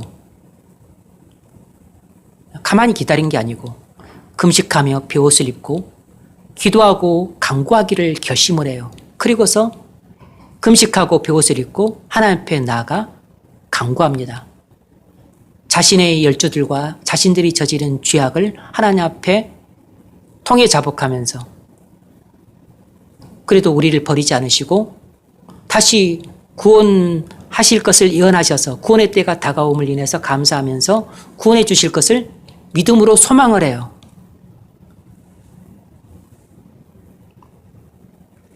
그래서 그 정확한 때가 신비로운 방식으로 예언이 되었고 이루어졌습니다. 이로써 뭘 알죠? 하나님의 뜻은 원수들의 어떤 회방이 있다 할지라도 절대적으로 확실하게 이루어진다는 것입니다. 그러지 못하면 하나님이 아닌 거죠. 그러지 못하는 하나님을 우리는 믿을 필요가 없는 것이에요. 그러지 못한 하나님이라면 창세전에 우리의 구원을 계획하셨다는 말도 다 거짓말입니다. 하나님은 무한하시기 때문에 그런 절대 주권을 가지시고 만사 만물에 대한 하나님의 계획 아래서 모든 일들을 진행해 가시는 것이에요. 그리고 반드시 성취하십니다. 그래서 하나님께서 우리에게 약속하신 바 새하늘과 새 땅을 세우시고 죄와 그리고 사망이 없는 하나님 나라를 세우세요. 하나님 나라가 세워지면 그 나라가 얼마나 행복한 나라가 될지 생각해 보셨습니까? 제가 제일 만나기 싫어하는 사람들이 누구냐면 의사, 약사, 간호사, 판사, 검사, 변호사, 공인중개사, 세무사, 경찰, 검찰. 그런 사람 없는 나라가 얼마나 행복한 나라겠어요. 대통령 없는 나라가 얼마나 행복한 나라겠냐고. 정치인 없는 나라, 국회의원 없는 나라. 방범 없고 순찰대원 없고. 그런 거 없는 나라면 도덕도 없는 나라죠. 악인도 없는 나라고, 죄인도 없는 나라고, 교도소도 없는 나라라고. 그런 나라는 병도 없고 병원도 필요가 없는 나라예요. 운전기사도 필요가 없는 나라라고. 포수도 필요 없고 동물원도 필요 없고 집 구하러 다닐 필요도 없고 버스 타고 지하철 타고 다닐 필요도 없어요. 사장도 필요 없고 직원도 필요 없고 회사도 필요 없고 이 세상에 지금 존재하는 거의 모든 것들이 다 필요 없는 나라. 왜냐하면 지금 이 세상에 존재하는 모든 것들은 다 우리의 고통과 슬픔과 눈물과 애곡을 빨아먹고 세워지는 나라이기 때문에. 차가 무슨 필요가 있으며 탱크가 무슨 필요가 있고 총이 무슨 필요가 있고 칼이 무슨 필요가 있어요. 뭐 배가 비행기가 뭔 필요가 있냐고. 휴대폰이 있어 좋습니까? TV도 필요가 없고 넷플릭스도 필요가 없고 그런 것이 존재하지 않는 나라가 하나님 나라라고. 왜냐하면 그런 것 없이도 기쁨이 충만하고 즐거움이 충만하고 웃음이 충만하고 감격이 충만하고 평화가 충만하고 은혜가 충만하고 그리고 사랑이 충만하고 안식이 충만하고 영광이 가득 차 있기 때문에 무슨 절경을 구경하러 가고 무슨 산의 진미를 먹고 그럴 필요가 없어요. 이 세상에 존재하는 모든 것들은 하나님 나라에 없습니다.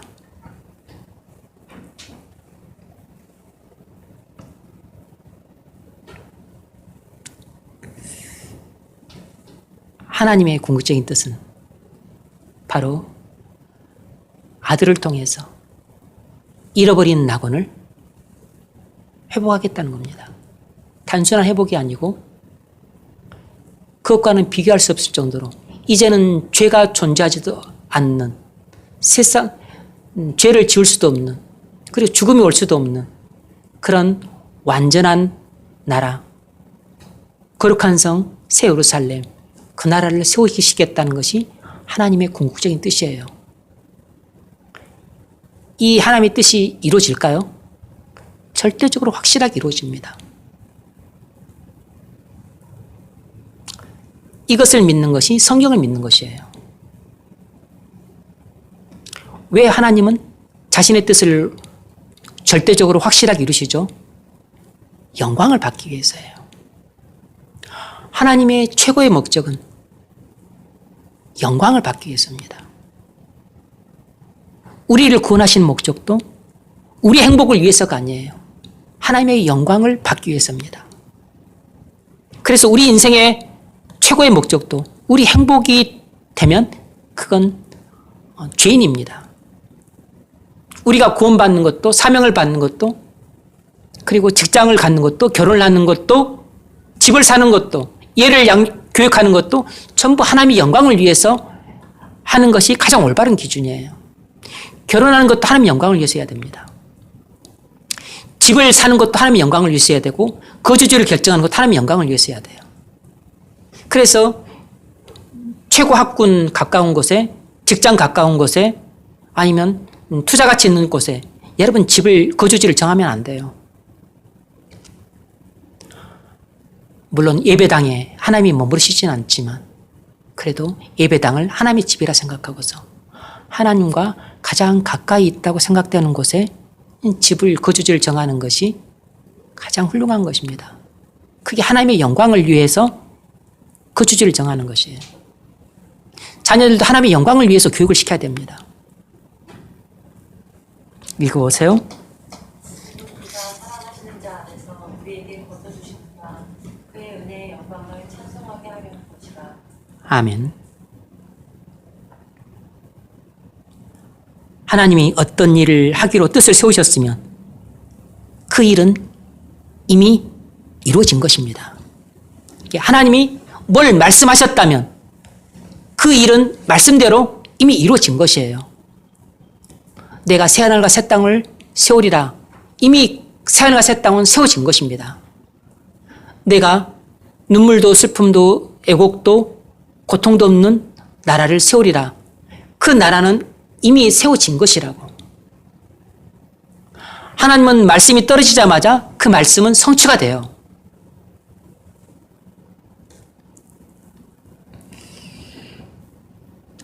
하나님은 우리를 그리스도 안에서 구원하기로 계획하셨습니다. 구원은 궁극적으로 우리를 위한 것이 아니라 하나님의 영광을 위한 것이에요. 우리에게 생명을 주신 것도 우리의 행복을 위해서가 아니고 하나님의 영광을 위한 것입니다. 우리를 이렇게 잘생기게 하시고 우리에게 이렇게 고학력이 되게 하시고 우리에게 이렇게 지혜와 총명과 명철과 건강을 주시고 재산을 주시고 배우자를 주시고 가정을 주시고 그리고 귀여운 자녀들을 주신 것은 우리의 기쁨과 행복을 위해서가 아니에요. 하나님의 영광을 위해서입니다. 전부 우리는 우리가 가진 모든 것을 우리의 행복을 위해서 쓰는 것은 전부 죄입니다. 하나님의 영광을 위해 써야 돼요. 자녀 양육도 하나님의 영광을 위해 해야 됩니다. 혹 놀러 가더라도 여행을 가더라도 이것이 내게 기쁨과 즐거움만을 되는가만 생각하면 안 되고 이것이 교회의 덕이 되는가? 다른 사람에게 은혜가 되는가? 이것이 하나님께 영광이 되는가를 생각을 해야 돼요.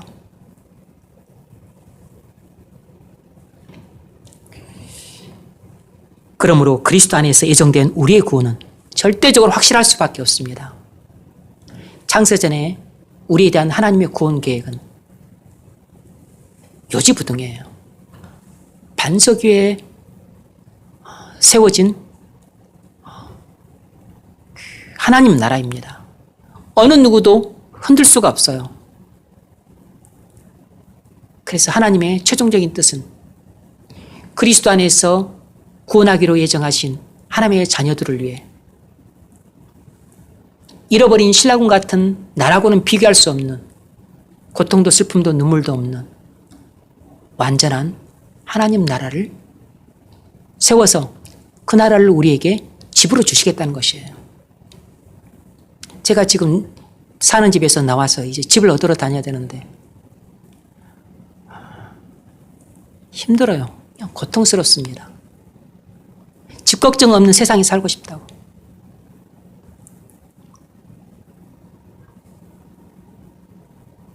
차는 없어도 고통스러운지 모르겠는데 집 문제는 힘들어요.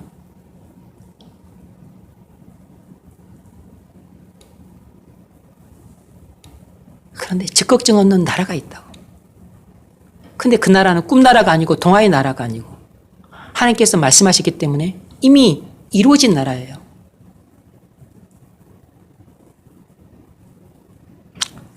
그 나라가 바로 그리스도 안에서 구원하시기로 예정하신 우리들을 위해 예비하신 나라입니다. 이미 예비된 나라예요.